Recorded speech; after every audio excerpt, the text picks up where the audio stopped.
Well, hello, my friends. Welcome to Tuesday Talks. Thanks for being here. I appreciate you and being here in my little tiny, minuscule corner of the internet. Hopefully you're learning some things if you tune in here. I got a suggestion to talk about how to know that you're in a calorie deficit or how to put yourself in a calorie deficit. So I'll cover both subjects for today. So let's talk about first how to put yourself in a calorie deficit. Okay, how do you get there? And let's maybe reverse even more and go into what is a calorie deficit.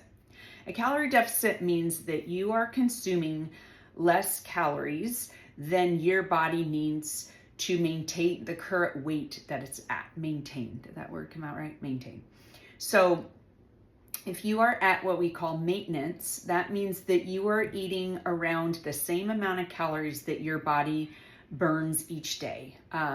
So you're not gaining weight, you're not losing weight, or maybe you're fluctuating a tiny bit up and down, but your weight really isn't going anywhere. Okay, so that's called maintenance. Calorie deficit means you're actually eating less than that, and that's what's going to make your body lose fat. That is literally the thing that makes your body lose weight. Now, you can go about doing that in a lot of different ways. You can go about putting yourself in a calorie deficit in a lot of different ways.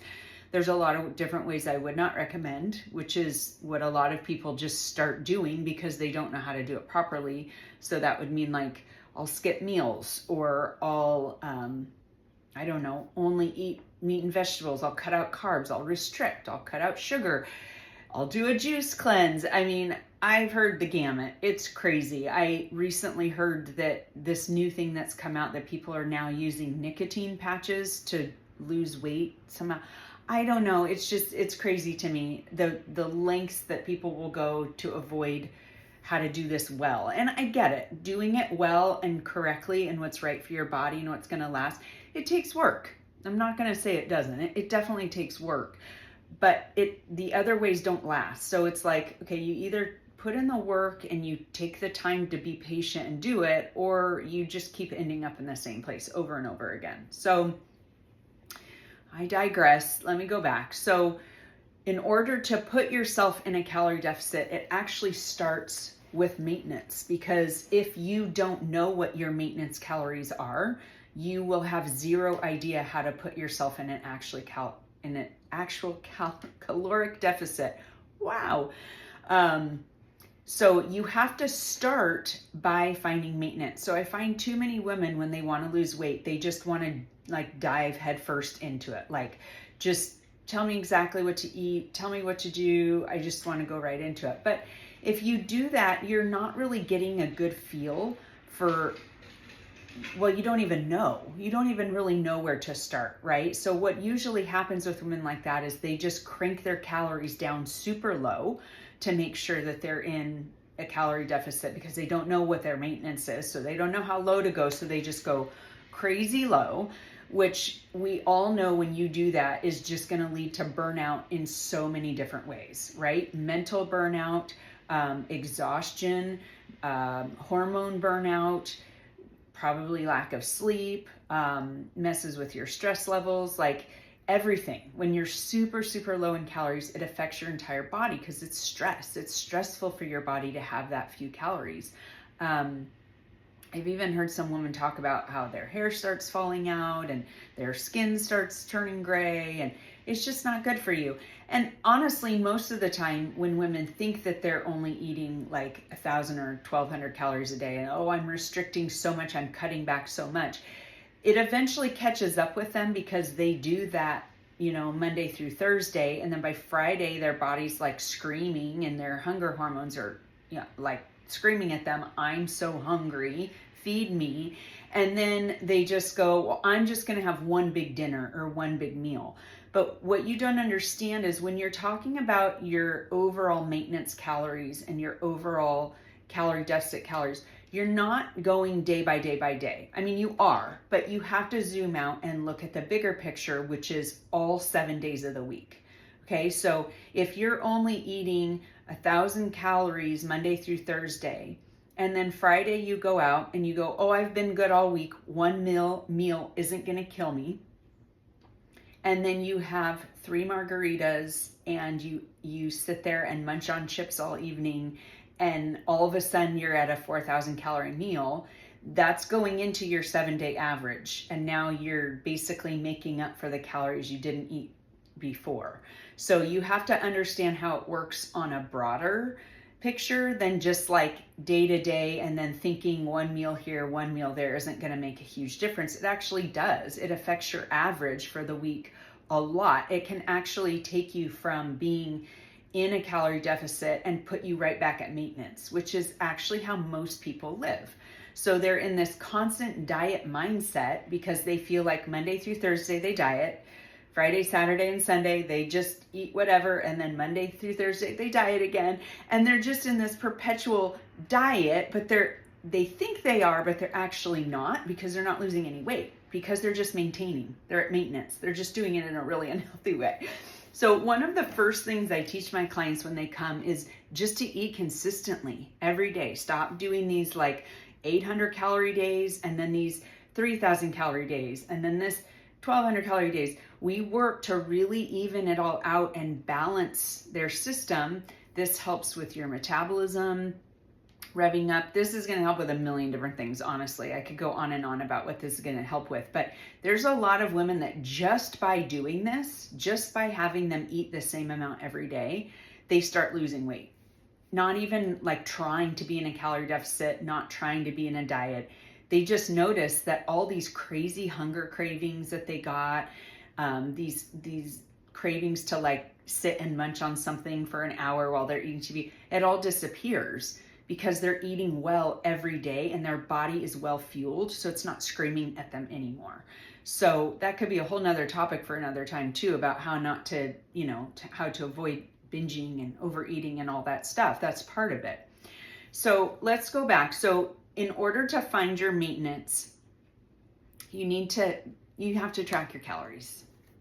You just have to, right? I mean, how else are you going to know unless you track? I just feel like some people are so opposed to it, but it's the same with your bank account. Like, if you want to know how much money is in there, you have to keep track of it. You can't not ever keep track of what's in there, right? Or something's keeping track of it, your app on your phone or something is. So you have to have an idea of what you are consuming every day for a week or two to understand what your body needs to maintain that weight. Okay, so that's the foundation. That's the really good foundation that you can have to build your house on, is to be in maintenance. And like I said before, this is really hard for a lot of women because it feels like it's slowing down the fat loss process, right? It feels like that. They're like, I just want to get to the fat loss process. And what I have to try to explain to them is it's actually going to speed it up, the fat loss process, because if you take the time to be in maintenance before you just jump up into some cut or deficit, you're building healthy habits, you're establishing your baseline to know where to accurately go from there, and you're just getting your body ready and your metabolism ready. So, and you're learning about what a calorie deficit is and what that's going to look like for you in order to do that. That way you just hit the ground running when you go. You also want to, another reason you want to know maintenance is it is the healthiest thing to be able to do a calorie deficit on the highest numbers possible. So what that means is just because you can cut your calories down to 800 and start losing weight every day, which you would, I guarantee it, if you ate 800 calories every single day for a month straight, you'd lose a lot of weight. I guarantee it. It doesn't mean you should, right? So it's going to put your body through so much stress, your mind through so much stress. It's going to create a terrible relationship with food because you're restricting and you're not actually building something that lasts. What are you going to do once you can't do that anymore, right? You're going to shoot right back up. So the idea is to put yourself in the smallest calorie deficit possible that still allows you to lose weight. So I'm actually doing that right now. I myself am in a cut or a calorie deficit. I haven't done one for a couple years, but I had been in a build and had been trying to build muscle, and so wanted to do a little bit of a cut just to lean out a little bit. And I have stayed at maintenance and worked my calories up for so long that my cut numbers, I can cut on 1,700 calories a day. And that is very high. I mean, most people would tell you, I can't even eat that at maintenance, but I'm actually losing weight at that number. The reason I can do that is because I have taken the time to build up my metabolism, build up muscle, build up all these habits that allow my metabolism to consume food and not be in survival mode, right? And then I only have to lower it a little bit and my body goes, oh, missing energy, I need that energy. And it starts to look for it and it burns fat. One of the other huge reasons why you don't want to go into a huge calorie deficit is your body, when it starts looking for extra energy to burn when you're in a calorie deficit, we of course all want it to just, your body to go grab that fat pocket right there and eat that up, right? But that's not really what it does. It equally will look for fat and muscle to burn. So if you put yourself in a huge calorie deficit, you're going to lose both. You're going to lose fat and muscle. And the bigger calorie deficit you're in, the more muscle you're going to lose. So the idea is that you want to lean out, but you don't want to lose all that muscle that you've worked so hard to gain. So several things you can do to help that are make sure you continue to strength train while you're in a deficit. Obviously, if you don't use it, you lose it, right? Make sure that you are eating enough protein. Even when you're in a deficit, you need to keep your protein number really high. And then again, you can't cut too much. You just can't go into that deficit. I remember hearing an analogy one time about somebody said, you know, you read the instructions on how to bake a cake and it says, bake this cake at, 350 for, 40 minutes. Okay. And in your brain, you're like, well, I have to leave in 10 minutes. I need this cake to bake faster. I'm going to crank up the heat to 500 and cook it for less time. That'll work, right? Well, if you've ever baked brownies or cookies or cake or anything, you know that that doesn't work. It just burns it to a crisp, basically. It just doesn't work. So just because you can doesn't mean you should, because it doesn't work the same way and you shouldn't.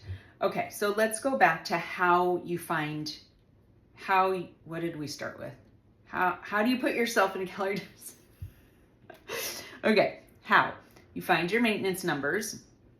You make sure those are your maintenance numbers, and maintenance is a range, guys. Maintenance for each person is going to be different, and maintenance is a range. It's like a 200 calorie range. So it's not like this magical number like 1748 calories is my maintenance. It's not. You could probably eat 100 calories over that, 100 calories under that, give or take, and that's your maintenance range, or even more. It depends. It really depends on how well you've prepared your body for this. So then what you do is you would start with a 15% discount. Discount. Not a discount. There's no discounts. Deficit. 15% deficit. No, yes, 15% deficit. Oh my gosh. Losing my mind around here. 15% deficit to your maintenance calories. So get your calculator out, find 15% of, 1,700 calories, whatever your maintenance is, and subtract it and start there. And again, you're gonna have to track your calories. You're gonna have to track your food. It's like anything else in life. You say it's hard. It is. It's a little uncomfortable in the beginning to track all your food. You get good at it. I track my food. It shouldn't take you more than 2 minutes a day. So don't let that be an excuse not to do it and take control of your health, because I promise you can do it. I promise you have time. Trust me. It just takes a little learning curve. I am a technological dinosaur. I can do it. So just learn how to do it in an app. I have a great app that I do it through. If you need an app for tracking your calories, just reach out and I'll tell you.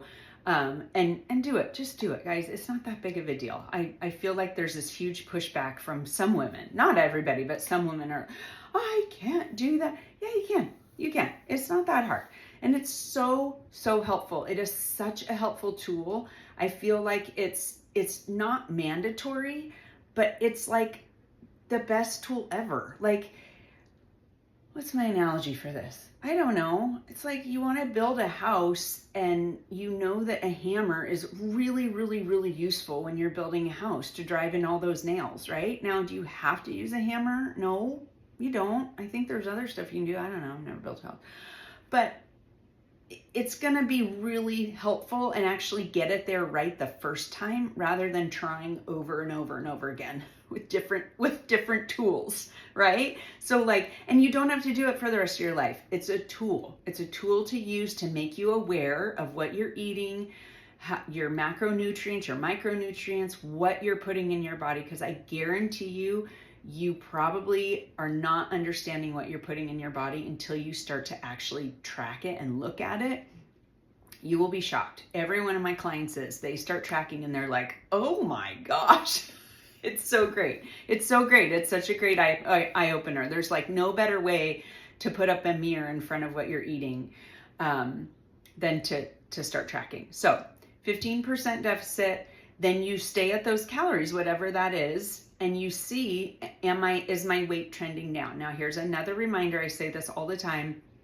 Weight fluctuations are natural, common, normal. So you can't do it for 4 days and have your weight spike up and go, oh, it's not working.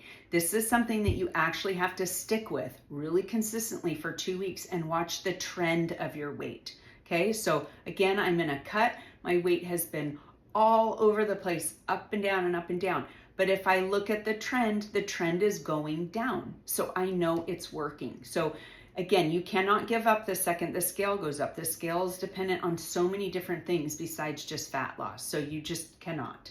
So if you're trending down, you're in a deficit. If you want to continue to lose weight, you stay in that deficit. You hang out there for as long as is mentally and physically healthy for you, which is a whole nother subject that I could get into, and this is already too long. That's how you make sure that you're in a deficit, is that you're actually losing weight, right? But again, it takes consistency, and it probably, I can almost 100% guarantee it's gonna take longer than you want it to if you're doing it the right way. That's what's crazy, because I feel like the really quick results are the people that are doing it a way that is not good for their bodies. It's unhealthy for their bodies and their mind and everything. But being patient and doing it the right way, it's not going to be this crazy result like, oh, I lost 20 pounds in 2 weeks. That's crazy, right? When people are claiming that is not healthy. And I guarantee if you followed their story, they probably did not keep that weight off. So be consistent, find your calorie deficit and stay there. And if you need help understanding how to do this and how to stay there, that's where a coach is so helpful. That's how I learned to do it.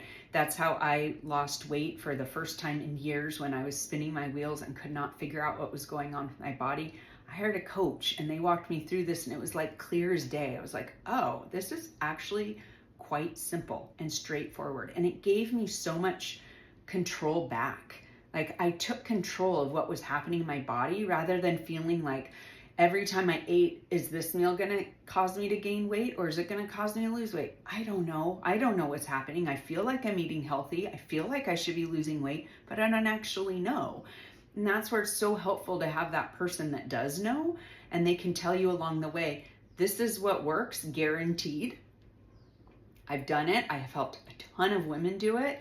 Just stick with it. Here's your plan. Continue on. So I hope that was helpful. I kind of rambled today. I'm sorry. My brain was a little cuckoo too, but it's a little longer than I wanted it to. But again, if I wasn't clear and you have any questions, reach out. Thanks again for being here. I appreciate you guys so much, and we'll talk next Tuesday.